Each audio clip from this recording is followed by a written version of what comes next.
This week on The Week Ahead, America is yet again hitting the debt ceiling.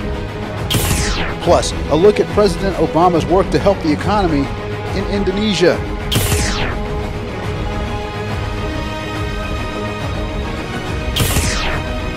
Welcome to The Week Ahead. I'm Frank McCaffrey. Do you remember that debt ceiling debate from a few months back? Well, we're hearing about the debt ceiling again. That's because we're about to hit it again. For more on this, we turn to ALG's Todd. Don, why is this surprising yet not surprising at all? Well, there's no surprise to it because they made the decision several months ago. They're going to go through some legislative jiu-jitsu so that the Congress can appear to vote against the raise in the debt ceiling while actually approving of it.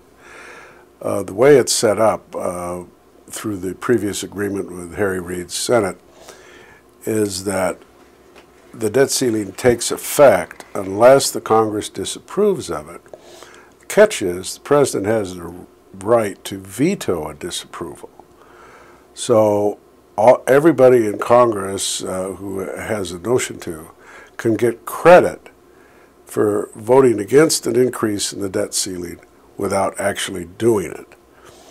It is kind of the legislative equivalent of a rocking chair, and it gives you the feeling of motion without actually getting anywhere. Don, House Speaker John Boehner promised to cut $100 billion, yet we never saw a follow-through. How can Washington follow through on this now?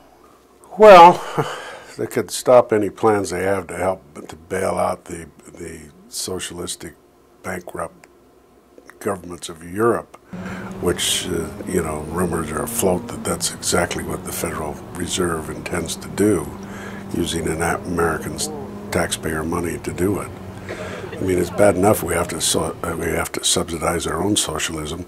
Now they want us to subsidize Europe's too. Thank you very much. With an economic crisis still going strong in America, one would think our country would be the only priority of our president.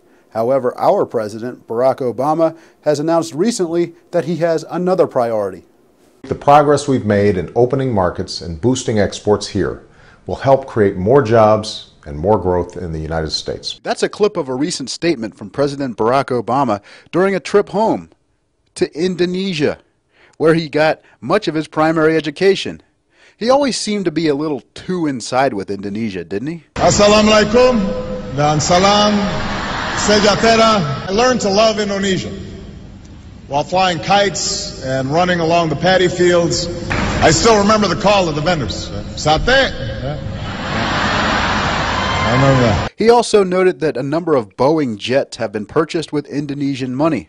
Boeing, for example, will sell more than 200 planes to Indonesia that are built with parts from suppliers in more than 40 states. This seems interesting since the National Labor Relations Board, under the Obama administration, worked to block a business development move by Boeing to open shop in a right-to-work state, South Carolina, possibly at the expense of around 1,000 jobs. And all the while, he's worried about business development in other countries. Building an economy that lasts isn't just about making things. It's about opening new markets for people to buy them. After all, 95% of the world's consumers live outside our borders.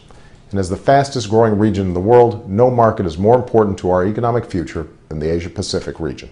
So the focus on international trade is certainly not redistributing wealth, right? Yeah. The Obama administration has done a great job earning a certain statistic: high unemployment. I am so glad that I made it back to Indonesia. I was determined to visit a country that's meant so much to me. And unfortunately, this visit is too short. Maybe the voters will accommodate a longer visit to Indonesia in 2013.